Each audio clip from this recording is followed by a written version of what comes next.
سلام عزیزان دل، چطورین؟ حالتون خوبه؟ نیکی هستم و میخوایم ببینیم اگر منتظر شخص احساسی بمونی برات خوبه یا نه، فایده‌ای داره این چشم انتظاری یا تا کی باید چشم انتظار بمونی.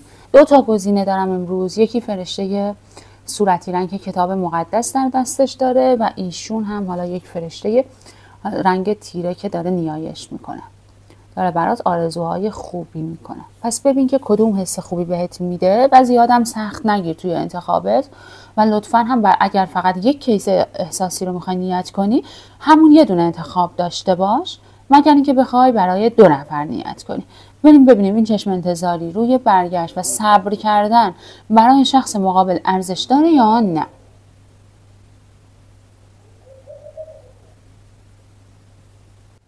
از همین فرشته صورتی میخوام نیت کنیم، ببینیم ارزش داره شما برای این شخص مقابلت صبر کنی.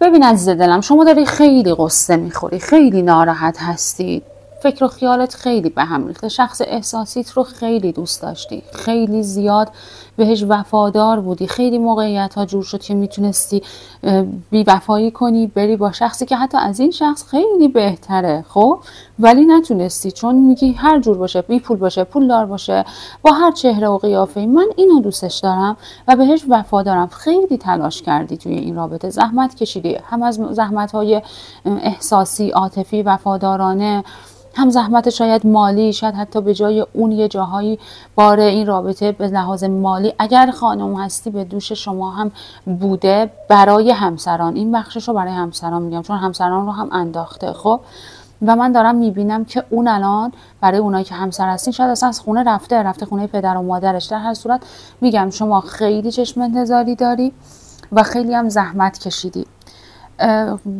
انگار خیلی مدیتیشن میکنی، انگار خیلی سعی میکنی تلپاتی ذهنی باهاش برقرار کنی تا ببینی که آیا اونم بهت فکر میکنه یا نه. از طرف گوشی و اینا هم که میبینم خیلی داری چکش میکنی. ببینی دوست عزیز من، آیا مطمئن هستی که این به تو خیانت نمیکنه یا نکرده؟ میدونید فال عمومی الان نیاز نیست اونهایی که میدونید و مطمئن هستید جوابتون بله است. خب وقتی مطمئنی دیگه نیاز نیست شک کنید، بله من مطمئنم، پس این بخش شامل شما نمیشه. این فقط یه پرسشه که تاروت داره بهت میکنه، میگه تو خیلی صبر کردی، خیلی وفاداری کردی، اما آیا فکر میکنی این واقعا این شخص به شما وفاداره؟ مطمئنی که با کسی دیگه در ارتباط نبوده و نیست؟ اصلا یک سری از شما این جدایی، این فاصله به خاطر اینه که خب با کس دیگری من میبینم در ارتباط بوده. فعلا داره میگه روی این چشم انتظاری شما بستگی افتاده. ببینید درون دایره ایستاده که تماما با شمشیرها محصور شده. خب چشمانش هم بسته است، راه ورودی جلوی پله ها هیچ شمشیری نیست دیگه، میتونه بیاد رد شه بره، ولی چشمانش بسته است، دستانش هم همینطور بسته هستش. خب و نمیتونه اون راه خروج رو پیدا بکنه. فعلا راه و مسیر بسته هست برای چشم انتظاری شما. خب این یعنی چی؟ این خیلی اینجا انرژی این رو دارم. ببینید همزمان داره میگه این شخص 2 نفر رو در ارتباط داشته. میبینی؟ یعنی الان که شما رو نمیبینه، به شما توجهی نداره، داره با کسی دیگری حرف میزنه و شمایی که وفادارانه فکر میکنی که اون با هیچ کس در ارتباط نیست، با هیچ کس حرف نمیزنه، ولی فعلا داره میگه راه و مسیر برای برگشتن این شخص بسته است و این چشم انتظاری، این صبر کردن شما، این دعا کردن اصلا من میبینم، واقعا به شکل دعا دارم میبینم که اتفاق نمیفته. دعایی که انجام میدی که اون برگرده اتفاق نمیفته. خب و جالبتر این که ما اینجا 6 سکه داریم، 2 سکه داریم، خب و اینجا آس سکه روی دک داریم که آس سکه. ببین میگم که شما ناراحت، قصه دار، ببین شما فقط داری به اون فکر میکنی، به هیچ کسی دیگری فکر نمیکنی و دستتو دراز کردی چون فقط همین یه نفر رو میخوای. آس سکه و خیلی ازت دوره. ببین سکه خیلی بزرگه ولی دستان این شخص خیلی کوچیکه، نشون میده که خیلی دوره تا بخواد بهش برسه برداره. برای همینه که انقدر قصه میخوری و راه بسته است. شما فقط همین یه نفر رو میخوای اما اون یه نفر دیگر رو میخواد. 2 سکه، 1 سکه، 6 سکه، همزمان با 2 نفر دیگه در ارتباط بوده. من نمیبینم صبر کردن شما فعلا نتیجه بده. اصلا من پرسیدم از تاروت که آیا ارزشش رو داره که شما براش صبر کنید. اینجا داره میگه اصلا فعلا صبر شما به ارزش هم خیلی ربط نداره. اینجا جواب دیگری که داره میده اینه که هر چقدر صبر بکنی این سرش آخه جای دیگه گرمه. این ببین شما دیدی چقدر غم داری، هم اینجا دیدم هم اینجا دیدم. اینجا که دیگه فاجعه، انقدر که عصبانی، ناراحت، خشمگین، افسرده، دستاشو گرفته به سرش. خب انقدر غم، انقدر ناراحت، سرتو گذاشتی رو زانو، ولی این شخص خوشحال، خندان، میبینی حالت رقص کنان داره، کفشای بالا پاشه، میبینی کنترل 2 تا رابطه، 2 تا سکه رو داره. من جوابی که میگیرم صادقانه اینه که صبر کردنی فعلا در کار نیست، چون مسیر بسته هستش. یعنی هر چقدر هم صبر کنی هنوز این مسیر باز نمیشه. باز براتون میپرسم، چون ما هنوز جواب نگرفتیم، بازم برات میپرسم، اشکالی نداره. آیا این شخص، به فرض میگیریم که همینطوره چون خیلی واضحه، خب به فرض میگیریم که اون موقع که شما تنهایی این داره با دیگری میخنده، خب با یکی دیگه هست، آیا از این کارش پشیمان میشه؟ سوالم رو تغییر میدم.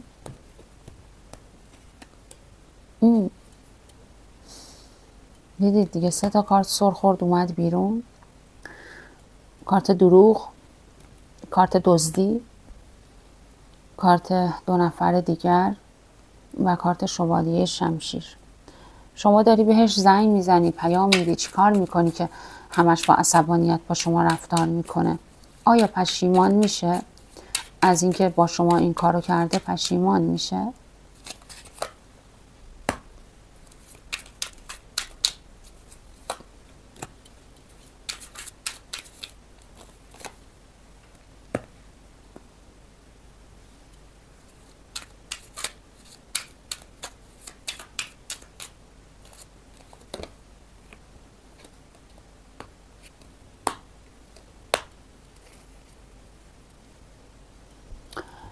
ببین عزیزم، هرچی بیشتر میریم جلو، ماجرای این که واقعا وجود نفر سومی در کار بوده، 3 سکه، 3 شمشیر، وقتی اینجا دیگه مستقیما این شخص قلبش اینقدر آسیب دیده و این رو شما داره نشون میده. روی همون کارت 2 سکه 3 شمشیر اومد، همون 2 تا رابطه که گفتم تاییدش کرد. میدونی چه اتفاقی میفته؟ اون پشیمان نمیشه. میدونید که من تو لحظه برای اینکه شما یه چیزی بشنوی و خوشحال شی بهتون غیر واقعی پیام رو نمیرسونم و اصلا اجازه ندارم. اون شخص پشیمان نمیشه و اونی که در نهایت پشیمان میشه و دل شکسته هست شما هستی. و شما از این صبوری، از اون که این همه ناراحت بودی، از این که باعث شد یه تایمی به خانوادت و عزیزانت بی توجهی کردی، رفتی تو اتاق خودت در و بستی، با کسی حرف نزدی، هر چی دیگران گفتن بیا بریم اینجا اونجا گفتی حوصله ندارم، از این که انقدر این درجه بالایی از وفاداری رو بهش نشون دادی و خیلی جاها میتونستی خیلی کار انجام بدی انجام ندادی، از خودت، از این صبری که انجام دادی پشیمون میشی، از جهت خودت. وگرنه این شخص رو من پشیمان نمیبینم. خب فقط یه انرژی گرفتم که یک روزی این شخص به تو برمیگرده، خب ولی نه به حالت حالا پشیمانی. یک روزی برمیگرده ببینه تو در چه حالی، چطوری، چی کار میکنی، آیا هنوز میتونه دوباره تو رو فریب بده، آیا تو هنوز اون آدم سابق هستی یا نه. ولی خب تو خیلی دلت از این آدم شکسته و وقتی که میاد خیلی دیره. شما توی یه رابطه دیگه خیلی خوشحالی، یک شخص دیگه میاد توی زندگیتون. اگه مجردین کسی میاد توی زندگیتون که باهاش ازدواج میکنید. خب در نتیجه زمانی که اون شخص بیاد همه راه ها بسته هست. الان چجوری همه راه ها در اون کارتی که 8 شمشیر بود اینجا نمیتونست بیاد، نمیخواست و نمیتونست و راه ها برای این شخص بسته بود برای رابطه شما؟ در آینده همین اتفاق براش میفته. در آینده خیلی دور یه سراغی از شما میگیره، سر و کلش پیدا میشه و جالبه که فکر میکنه همون حالته. ببینید وقتی میگم در آینده، ببینید این شخص در کارت دو چوب روی یک میزی که مثل نقشه جهان هست داره نگاه میکنه. این شخص حالا از فضای مجازی، از گوشی میگرده شماره شما رو پیدا کنه، صفحه اینستاگرامتون رو، حالا هر برنامه‌ای که نصب داشتی و با ایشون در ارتباط بودی، یه تایمی آخه شما کلا جدای کامل میشید و بلاک میکنی. دوباره میگرده توی گوشیش ببینه که شما کجایی و میاد میبینه که نه، شما توی یه رابطه دیگه هستی. اون موقع شما خوشحالی، خب، و اونه که دیگه شما براش هیچ راهی نمیذاری. برای فرشته صورتی رنگ قصه از این قرار بود که صبر کردن روی این آدم فایده ای نداره و این آدم پی خوشی خودش میره تا یه جایی که به هر دلیلی شاید اون رابطه را، شاید که قطعا از دست میده، نه یه رابطه، چندین رابطه دیگر رو هم تجربه میکنه. یه روزی برمیگرده که دیگه خیلی دیره. خب یه روزی میاد که شما دیگه چشم انتظارش نیستی.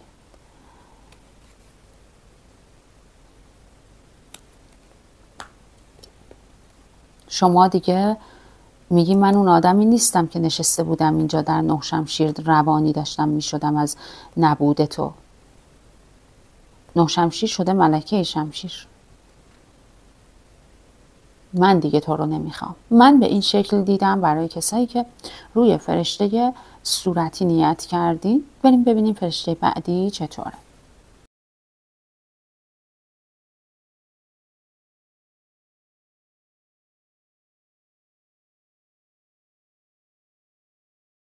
کارت ها به قدری هماهنگ اومدن با پرسش و نیتی که ما داریم که حد نداره. خب ببینید عزیزان، کارت اولی کارت مرد به دار آویخته هست، پاها اینجا، سرش اینجا هستش. خب کاملا برعکس است از یک رابطه‌ای که بی سر و ته رها شد رفت. خب معلوم نشد چی شد، چجوری شروع شد، چجوری تمام شد. انگار که خیلی به سرعت شروع شد و خیلی حالا با بلا تکلیفی و گنگ بودن رها شده. خب هنوز اینجا از یه پایان اصلا صحبت نمی‌کنه، یه پایان قطعی.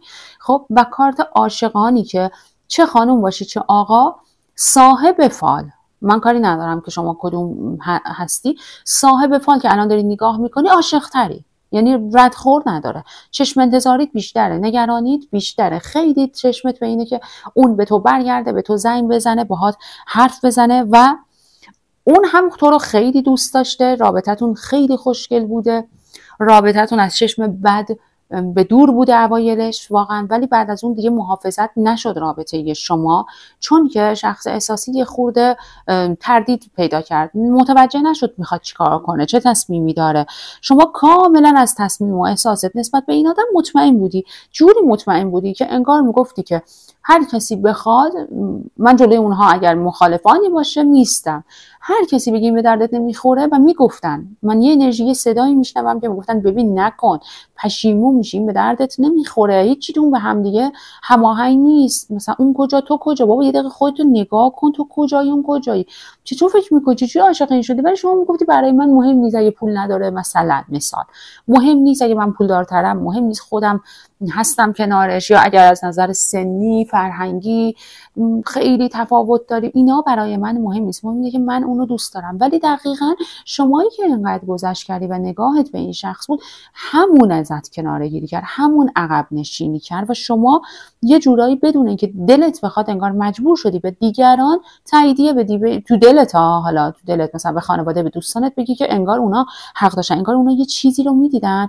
که من نمیدیدم. خب و خارج از رابطه بودن که دقیقاً هم همین جوریه، چون این رابطه عاشقانه پرحرارتی بوده، پرشور.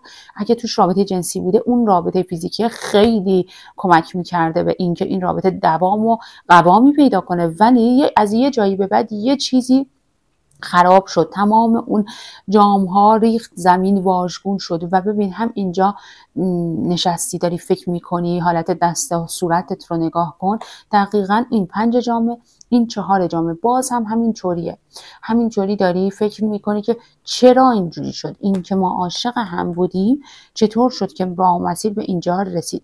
و صحبت از صبر و چشم انتظاریه. قشنگ کارت مرکز ببینید، کارتیه که صبر، منتظر لب ساحل وایساده. چرا وایساده ببینه این کشتی‌ها کی میرسن، سرش افتاده روی شونش.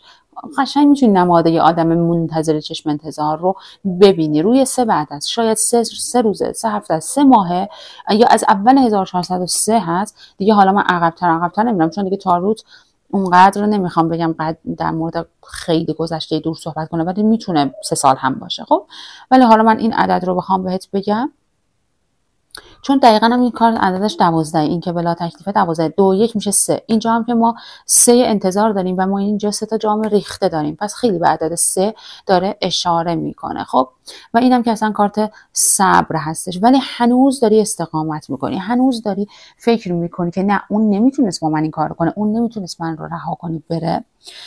و خودت میگی من کاری با تاروت یا حالا هر چیزی ندارم، من میگم ارزششو داره. شما میگی من میگم ارزش این صبر کردن رو داره، اون به من داره فکر میکنه، اون به یادم هست. حالا برات کارت میریزم ببینم آیا اینجور هست یا نه.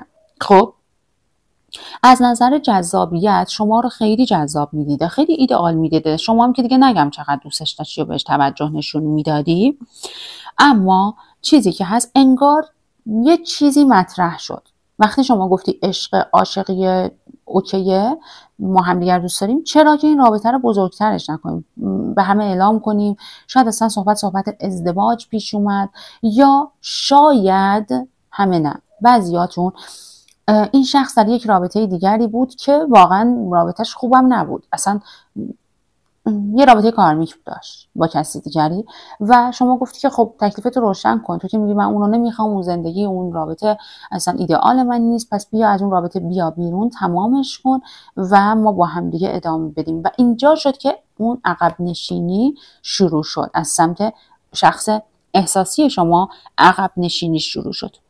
کاملا داره از آمادگی شما، مقاومت و استقامت شما برای ادامه این رابطه میگه و از عقب نشینی و ترس و فاصله گرفتن شخص احساسی داره میگه. خب و شما واقعا نمیدونی که چی کار باید بکنی، چقدر باید چشم انتظار باشی. آیا این شخص برای جدی‌تر شدن رابطه برمیگرده یا برمیگرده یه تکلیفی روشن کنه؟ ببینید بهترین قضیه اینه که این کارت بلا تکلیفیه که اولین کارت ما هست، یه سر و ته هست. خب انگار یه چیزی که نه به زمین متعلقه نه به آسمان، همینجور بلا تکلیف اون وسط مونده. در نتیجه شما میگی من نمیخوام دیگه بلا تکلیف باشم، حتی اگر بیاد و کلا تکلیف منو روشن کنه و بگه که نمیتونم ادامه بدم، بهتر از این جنگ اعصابیه که توی مغز و روان من اتفاق افتاده. خب ولی باز نمیخوای عقب نشینی کنی، میگی من هنوز هستم تا زمانی که بیاد. انگار کسایی که این نیت رو انتخاب کردین، این فرشته رو، خیلی براتون مهمه که ایشون یه تکلیفی از شما روشن کنه. خب نه اینکه شما قادر نباشی که تصمیم بگیری، ولی ترجیح میدی انگار یک صحبت قاطعانه مثلا تمام شد رو بشنوی تا اینکه خودت نری به طرف بگی تمام شد، چون دلشو نداری، چون دوستش داری. خب ولی میگی اگرم اون بگه تمام شد، من دیگه هرگز آدمی نیستم که بخوام مثلا حالا منت کشی درست نیست چون این رابطه قشنگیه، خب ولی بالاخره بخوام رو بهش بندازم یا اصرار کنم و این کارو نمیکنم. اگه بگه تمام شد، منم میگم اوکی باشه تمام شد. شما اصلا این رابطه رو یا رابطه بازیچه و تفریحی نگاه نمی‌کردی، شما واقعا دنبال این بودی که یه رابطه جدی صورت بگیره و فقط دنبال این بودی که بالاخره تکلیفت روشن بشه. انقدر این کارت مهمه که میتونه روی تمام کارت آرکانا انقدر مهمه که میتونه تمام کارت‌های منو تحت شعاع قرار بده و یک ماهیت اصلی افکار شخص مقابل و تو رو بهم بگه که من بهت گفتم. خب بیایید بریم ببینیم که ارزش صبر کردن رو داره یا نه این همه رابطه، این چشم انتظاری شما، این ترس و فاصله گرفتن ایشون ارزش صبر کردن رو داره یک خبر بزرگی در راه. خب اون چه خبریه؟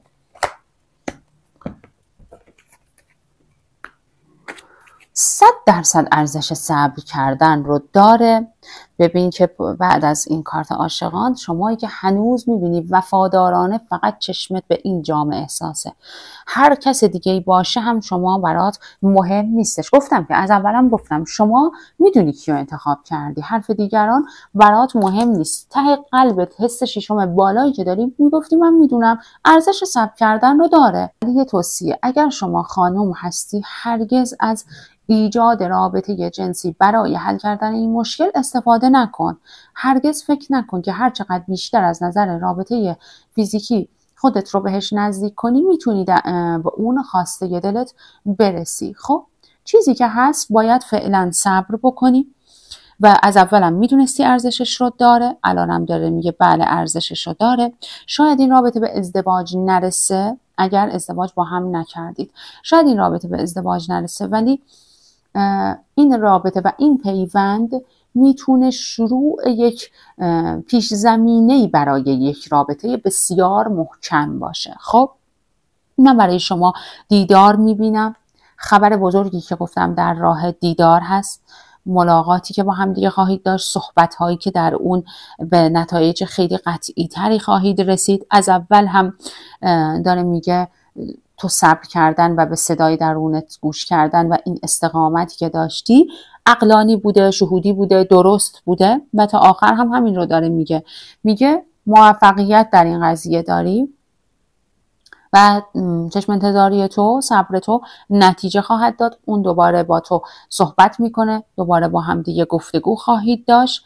اصلا دوست عزیزم در مورد گذشته باهاش صحبت نکن. وقتی که برگشت در مورد گذشته و مسائل صحبت نکن. گذشته منظورم اون اختلافاته، وگرنه اگر چیزی باید حل بشه اونو که قطعا باید صحبت کنی. ولی مثلا این مدت این رفتار رو کردی، اینجوری که اصلا مانور روی گذشته ندید، فقط نگاهتون به سمت آینده باشه، تصمیمات درست باشه.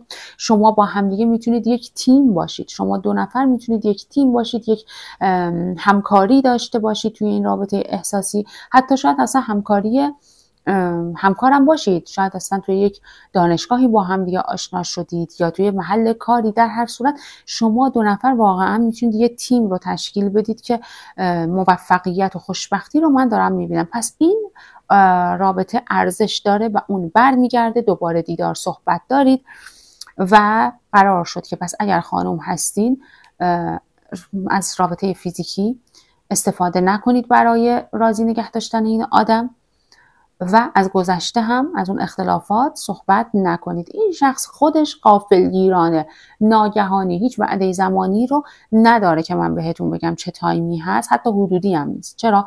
چون که یکهوییه. دقیقا موقعی که شما توقعش رو نداری پیام بهت میده، زنگ میزنه، صحبت میکنه با شما، دیدار دارید با هم دیگه. پس برای فرشته دوم ارزش صبر کردن رو داره. از اینکه با من همراه بودید ممنونم. خدا نگهدار.